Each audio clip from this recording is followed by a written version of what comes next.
اس کے تحت میں بہت سارے واقعات لکھے ہیں مفسرین کرام نے اور کتابوں میں لکھے ہیں کہ تقوی کی برکت سے اللہ تعالیٰ نے کیسے کیسے کام بنا دیے لوگوں کے. وہ واقعہ آپ کو یاد ہوگا، میں نے وہ بتایا بھی تھا. وہ ایک محدث تھے، متقی پرہیزگار. اب ایک موقع پر اس کو تنگ دستی آ گئی اور کہنا تھا ابو بکر خازیہ رحمۃ اللہ علیہ، رات کو لکھ رہے تھے، خود فرماتے میں تنگ دست تھا.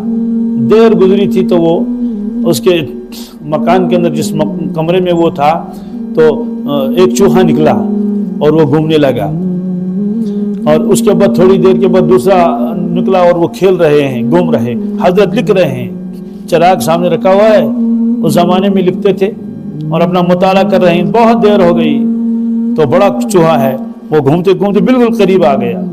تو ہر کس کے ساتھ حضرت کے سامنے ایک تاسہ تھا، ایک برتن تھا، حضرت نے اٹھا کے اس کے اوپر رکھ دیا تو وہ تو اس میں پھنس گیا اس کے نیچے. دوسرا چوہا ہے وہ ڈھونڈ رہا ہے کہ یہ چوہا کہاں گیا، تو اس کو محسوس ہو گیا کہ اس نے اس کو بند کر لیا. تو اس کے گرد گرد چکر لگانے لگا، سر مارنے لگا اس کے اوپر، کچھ نہیں ہوا. جا کے بیٹھا وہاں. یہ حضرت نے خود لکھا ہے، دور میں انتظار میں یہ کب چھوڑے گا. حضرت نے فرمایا میں نے چھوڑا نہیں، بعد میں چھوڑیں گے، دیکھیں گے. جب دیکھے گا دیر ہو گئی تو وہ بل کے اندر گیا، وہاں سے سونے کا ایک پاؤنڈ بالکل یعنی اصلی سونا وہ آ کے دینار میرے سامنے رکھ دیا وہاں. پھر انتظار میں ہے کہ اب تو فدیہ بھی دے دیا، چھوڑ دو. حضرت نے فرمایا میں نے پھر بھی نہیں چھوڑا. تو بہرحال یہ پھر وہ گیا، پھر لایا دوسرا، انتظار کیا، میں نے نہیں چھوڑا. پھر وہ ہو گیا تو کہا کہ تقریباً 5-6 پاؤنڈ لایا، وہ کتنے سامنے رکھ دیے. تو میں نے نہیں چھوڑا. اب کی مطلب بہت دیر تک وہ چوہا دیکھتا رہا کہ یہ کب چھوڑے گا، میں نے نہیں چھوڑا. وہ آخر میں جا کے اور چھوٹے سے اس کو جلیدتن کہتے ہیں عربی میں، یعنی ایک بٹوا سا چھوٹا اس کا لیدر کا، کیا لیدر کا چمڑے کا ایک چھوٹی سی وہ لے کر وہاں بھی رکھ دیا. وہ کہنے یہ بتانا چاہتا تھا کہ میں نے سارا لایا، اور یہ جو ہے وہ جلیدہ یہ جو چمڑے کا چھوٹا سا وہ کیا کہتے ہیں پرس اتنا سا وہ بھی لا کے رکھ دیا. اب میں سمجھ گیا کہ اب اس کے پاس کچھ نہیں ہے. حضرت نے فرمایا پھر آخر میں میرا بھی اب سونے کا وقت آ گیا تو میں نے وہ تاسا اس کے پاس سے اٹھا لیا اور وہ بھاگا وہ چوہا. تو دونوں بھاگ گئے اور اپنی بل میں چلے گئے. تو میں نے دیکھا کہ یہ اصلی سونا ہے کیا. اب اللہ نے انتظام کیا، میں نے اس کو خرچ کیا اور میری ضرورت پوری ہو گئی.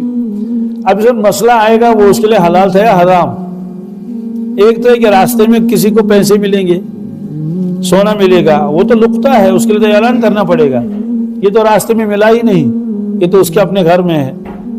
ممکن ہے اس کے باپ یا دادا سے اس نے چوری کر لی ہوگی، کس نے اس نے چوہے نے لے لیا ہوگا اور سارے وہ کیس اس کو کہتے ہیں تو وہ اس کے نیچے رکھ دیا ہوگا. تو بہرحال چونکہ اس میں کسی کا حق نہیں بنتا تھا تو یہ اللہ نے ایک انتظام کر لیا. ایسے بہت سارے واقعات تھے.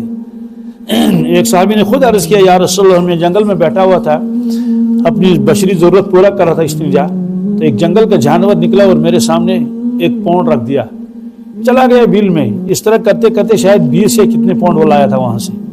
حضرت نے فرمایا کہ یہ کیونکہ کسی کا تو ہے ہی نہیں، وہ یہ اللہ نے آپ کے لیے انتظام کر لیا ہے.